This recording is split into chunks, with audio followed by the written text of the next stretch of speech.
Alors là, il parle d'un complément alimentaire qui s'appelle la créatine. Il ne sait pas si c'est dangereux. Ouais, je suis pas médecin, mais en tout cas, à forte dose... Hop, hop, hop, hop. Voilà, si t'es pas médecin, si tu n'y connais rien, j'allais dire ferme-la. Non, c'est pas, c'est un peu direct. Ferme-la. Salut tout le monde, sauf ceux qui ne rangent pas les haltères à la salle. Vous, c'est toujours pareil, je vous déteste. Bon, j'espère que vous allez bien. Avant toute chose, n'hésite pas à t'abonner sur la chaîne Coach Aiki. Si tu ne veux rien louper de mes vidéos, active également la cloche. Alors ici, c'est une vidéo de l'émission... comment s'appelle cette émission? Quotidien avec Yann Barthès. Alors je regarde pas du tout cette émission-là. Ça parlait de fitness. Je me suis dit, tiens, intéressant. Eh bien, nous allons voir cette vidéo qui dure 3 minutes. Et je vais réagir. Et surtout à la fin, il y a un truc, franchement. Et c'est ça le problème des médias en général, quand ça traite de tout sujet, pas forcément la musculation, vous allez comprendre. 24. 23. J'ai 22 ans. J'ai 23. 21 ans. Et c'est quoi comme exercice ça?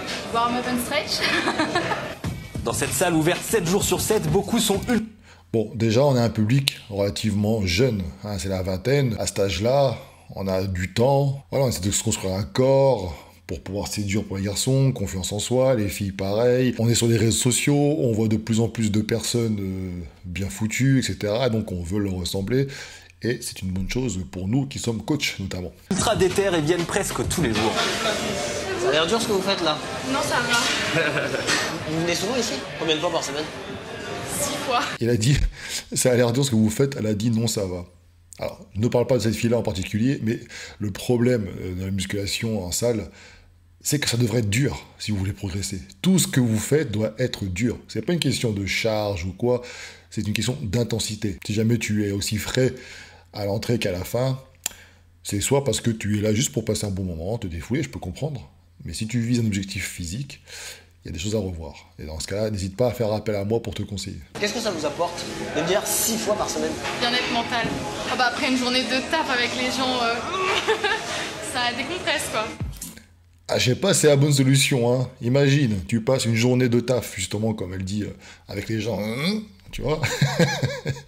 Et t'arrives à la salle, on va dire, il est 18h, 19h, c'est là où il y a le plus de monde. Vous êtes 5 par machine, c'est peut-être pas forcément le bon moment pour pratiquer la musculation en étant zen. Pour d'autres, elle permet de surmonter un complexe. Bonjour. Vous avez quel âge? Ça me fait marrer quand je vois ça. Parce que bon, c'est préparé la scène, ils ont dû lui dire, ça dirait de passer à la caméra, là. Bon, vas-y, fais un travail, et puis ça fait penser un peu au sketch des inconnus. Tu sais, quand ils font les flics, là, Marcel Patulacci, ceux qu'on la F. C'est le mec qui fait style, qui a pas la caméra, d'un coup il s'arrête, oui. Bon, en tout cas, ce qu'ils ont dit, tu vois, c'est beaucoup de mecs pratiquent la musculation pour ça, complexe. Et ils manquent de confiance en eux, etc. Baraque pour 18 quand même. Hein? Pas du tout. C'est vrai? Bah, par rapport à mes autres potes, non. Pourquoi vous êtes inscrit à la salle de sport? Alors là, voilà, c'est un phénomène qui est intéressant. Il a 18 ans, ce gars-là. Ça fait pas non plus 4 ans qu'il fait ça, tu vois, la musculation. Et on est tellement matrixé par les physiques qu'on observe sur les réseaux sociaux, tu vois, les mecs dopés, les mecs avec des physiques incroyables, une génétique incroyable qu'on suit sur TikTok, Instagram, YouTube, peu importe, qu'au final, il n'arrive même pas à se voir tel qu'il est là. Et là, pour moi, il est bien, il est athlétique. C'est pas un mec ultra musclé, mais il faut savoir un petit peu revenir à la raison. Il n'y a pas beaucoup de mecs de 18 ans, comme ça, qui sont, ouais, des bons bras, c'est veineux, voilà, il n'est pas non plus extraordinairement développé, mais 18 ans, quoi, il est jeune. On n'arrive pas, pour lui, il comprend pas qu'on puisse trouver qu'il a un physique intéressant. Parce que quand tu vas voir le journaliste qui pose la question à la fin, tu vas comprendre pourquoi. Pour prendre du poids, je me sentais trop maigre. C'est-à-dire? Je me sentais trop fin dans mes vêtements. Les vêtements, ils étaient trop amples. Même le XS, c'était trop large pour les bras et tout. Donc, Bah, alors, je te rassure, hein, quand tu vas prendre du muscle, tu garderas le XS pour paraître encore plus stock. direction la salle de sport. C'est ça. Et vous venez combien de fois par semaine? Ouais, 6 jours par semaine. C'est la base de ma journée, en fait. C'est comme aller manger le matin, bah... Je vais à la salle de sport comme ça. Il y en a beaucoup comme ça, même quand on discute avec eux en message privé. Quand tu leur demandes combien de jours d'entraînement par semaine ils font, ils pensent, hein, la quasi-totalité des débutants, comme lui, pensent que c'est en y allant le plus possible qu'on va avoir le plus de résultats. Ils oublient le facteur important, mais ils n'en ont pas conscience, c'est la récupération. Ceux qui y vont pour se défouler, etc., à la limite, je m'en préoccupe pas, tu vois, chacun son truc. Ceux qui visent, justement comme lui, de prendre de la masse, Alors tout dépend encore une fois de son entraînement, l'intensité qu'il y met, etc. Mais 6 fois par semaine, à ce niveau-là, pour moi, c'est trop. Voilà, c'est trop. En général, pour mes élèves, c'est du 4 fois par semaine. Ça suffit largement. Ils peuvent récupérer, et ça, plus donc, bon repos, alimentation, les résultats vont arriver. Au contraire, c'est quand tu acquiers un certain niveau qu'il faut y aller le plus possible. C'est totalement différent. Là, il y a 30 kilos par côté. Alors c'est parti. Tiens, intéressant. Alors là, donc on a le journaliste qui est très très fin, qui est longiligne, tu vois. Là, tu vois ses coudes, comment ils sont très très bas. A priori, c'est la première fois qu'il se met sur cette machine. Il peut se faire mal. Clairement, il peut se faire mal. S'il va beaucoup plus loin que ce qu'on... Et puis, s'il force à ce niveau-là, c'est pas pour rien qu'après, il y a des petites déchirures, des petites douleurs, etc. C'est la pire chose à faire. Quand tu arrives dans une salle de musculation, tu veux essayer une machine, mais le poids le plus léger possible. Déjà. Même sans poids, pour commencer, pour régler, pour voir comment tu es positionné, etc. Parce que ce genre d'appareil, justement, de développé couché, tu peux pas régler la hauteur. Alors souvent, on peut caler des petits poids, vous savez, pour qu'on se relève un petit peu le support. Mais bon, en l'occurrence, là... Ah, pas beaucoup bougé là. Non. Il y a un peu trop de poids là. Ah, mon pote, hein, n'hésite pas, si tu veux prendre du poids, tu fais appel à moi. Bon, pour Abda, il y a encore un peu de boulot. Brice, 18 ans, bah encore plus loin. Ça va? Alors lui, pareil, 18 ans, il a père petit, et des bonnes épaules, hein. Tu vois, des bonnes épaules qui ressortent bien, bon bras, on sent que le mec pratique. C'est assez dur, mais ça va. Vous faites quoi dans la vie? Je suis en terminale. Ah, vous avez passé le bac? Oui. Ça vous arrive de prendre des compléments alimentaires? Tous les soirs, je prends 5 grammes de créatine avec un shake.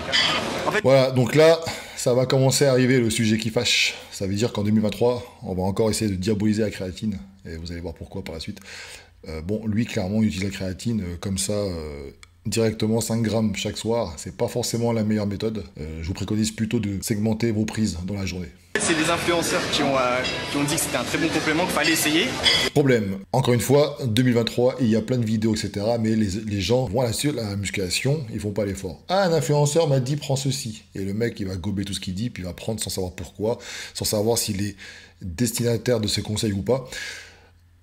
C'est pas la bonne méthode. Quand vous voyez qu'un influenceur vous conseille un complément alimentaire, il faut savoir ce que c'est, à quoi ça sert, et ensuite voir vous, par rapport à votre niveau, par rapport à vos objectifs, par rapport à vos lacunes, si ça peut être intéressant pour vous. C'est pas parce qu'un influenceur te dit « je prends de la créatine et faites comme moi » qu'il faut le faire. Influencer, c'est vous faire découvrir des choses, mais c'est pas devenir un mouton et suivre bêtement ses conseils. Et franchement, j'ai ressenti les effets. Hein. C'est-à-dire? Bah, je peux soulever plus lourd, quoi. Ouais. Et Alors, la créatine, c'est vrai qu'il y a un petit effet sur la force, mais bon, quand tu es débutant, de toute façon, la progression, elle est comme ça, tu vois. En plus, il a l'air d'avoir une petite génétique intéressante. Donc, bon, je pense la créatine, c'est pas un produit dopant. Hein. C'est pas grâce à la créatine que vous allez soulever des charges incroyables, d'accord. Donc, et en plus, certains l'oublient, la créatine, sur la force, ça n'agit pas sur tout le monde. Il faut déjà avoir une certaine base musculaire. Chez les femmes, il y a moins de résultats que chez les hommes, etc., etc. Et pour cela, je n'invente rien. Je vous conseille le guide des compléments alimentaires pour sportifs de Michael Gundil. c'est dangereux ou pas? Non, non, c'est pas dangereux. On dit il y en a qui disent que c'est dangereux, il y en a qui disent que c'est pas dangereux, mais moi j'ai l'impression que ça... Et vous avez un...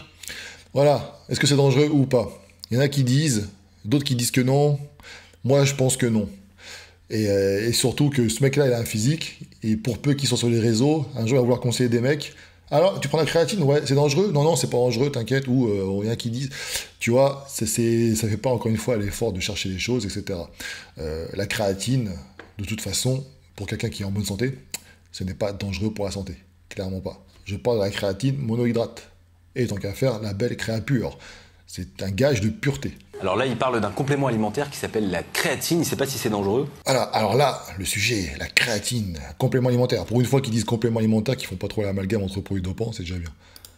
Ouais, je suis pas médecin, mais en tout cas, à forte dose. Hop, hop, hop, hop. Voilà. Si t'es pas médecin, si tu n'y connais rien, j'allais dire ferme-la. Non, c'est un peu direct. Ferme-la. Le problème des médias, c'est d'inviter des gens ou de donner la parole à ce journaliste qui n'y connaissent absolument rien. Qu'est-ce que ça peut leur coûter d'inviter j'ai un Gundil parce que c'est la référence, ou même un Julien Ménesson, quelqu'un qui connaît son sujet et qui va parler, expliquer les choses aux gens avec des données concrètes. Je n'y connais rien, mais je donne mon avis quand même. Mais non, tais-toi. Dis, je sais pas. Faut faire quand même attention. Et le problème avec ces compléments alimentaires, c'est que les jeunes achètent ça sur Internet. Et quand on achète sur Internet, on n'est pas très sûr de sa composition. Donc il faut quand même faire gaffe. Mais il a pas tort. Pour le coup, il a pas tort. Si tu achètes dans des sites comme Amazon, etc., hors Union Européenne, t'es pas à l'abri d'avoir des impuretés. Et je parle pas forcément que de la créatine. D'ailleurs, quand vous prenez des boosters et que ça marche trop bien, faites attention. J'ai déjà fait des sujets à propos de ça. Vous n'êtes pas à l'abri d'avoir des petits dérivés de choses excitantes à la limite de la légalité. Donc attention, effectivement, pour ça, il a raison. Maintenant, pour la créatine, vous en achetez partout, hein, en France, dans les boutiques, etc. Et demandez au médecin. Bon, demandez au médecin. Alors le problème, quand il faut demander au médecin, là aussi, on en a parlé plusieurs fois en vidéo. Déjà, il faut savoir un truc. Ne pas savoir, en tant que professionnel de la santé, ce que provoque la créatine sur le corps, etc., c'est être clairement un ignorant. Parce que la créatine monohydrate, c'est le complément alimentaire qui a été le plus longtemps étudié. Il y a plus d'1 siècle d'études dessus. 1 siècle, c'est pas rien. Donc déjà. Ensuite, inviter un médecin. Le doc, on a parlé plusieurs fois dans les podcasts. C'est pas parce que vous invitez quelqu'un en blouse blanche qu'il est forcément compétent. On a encore des médecins qui vont te dire que la protéine en poudre, c'est dangereux pour les reins. Ils vont te dire que la créatine, c'est du dopage.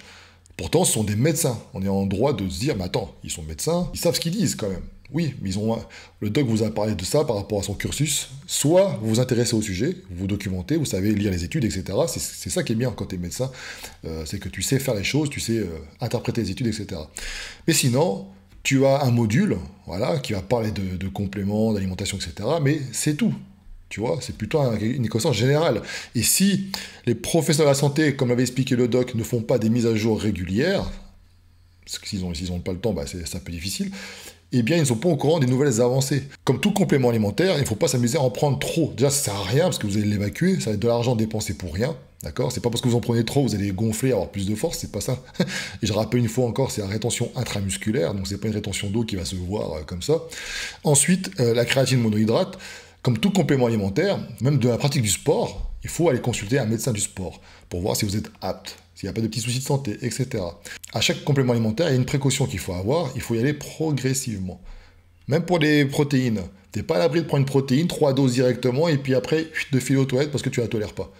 Les boosters, par exemple, c'est pareil. Si on vous dit, prenez une dosette, au début, commence avec une demi-dosette, parce que ça se trouve, c'est déjà ultra dosé, et peut-être que tu vas avoir déjà le cœur qui va faire boum, boum, boum, tu vois. Principe de précaution. Il faut y aller progressivement pour tout complément alimentaire. Un peu comme les chiens. Tu vois, les chiens, tu changes leur alimentation. Il faut équilibrer. Au début, tu fais 80-20, et puis etc. Et puis après, tu changes totalement l'alimentation. Là, c'est pareil. Comme vous n'êtes pas habitué à un complément alimentaire, il faut y aller progressivement. Yann Barthez, la prochaine fois que vous traitez un sujet comme celui-ci, sincèrement, invitez directement une personne compétente dans le domaine. Et allez, arrêtez de chercher les Cohen, les machins dans votre répertoire téléphonique, là, toujours les mêmes qui disent des conneries. Au bout d'un moment, si vraiment votre objectif, c'est de partager des connaissances aux gens, de leur expliquer un petit peu les choses, c'est très très bien. Mais en ce cas-là, revoyez un petit peu vos sources. Parce que des gens compétents dans le domaine, qui sont pas forcément... qui sont objectifs en plus, hein, mais compétents, il y en a plein. Il suffit de les chercher et de le vouloir. Donc je sais pas ce que tu en penses. C'est un reportage qui présente un petit peu la situation actuelle dans les salles de musculation.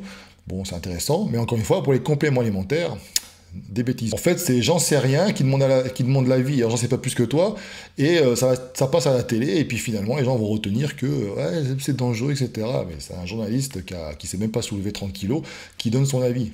Donc, tu vois, et même lui, il dit je sais pas. Si tu sais pas, tais-toi, abstiens-toi. Moi, pareil, hein, moi le premier. Hein.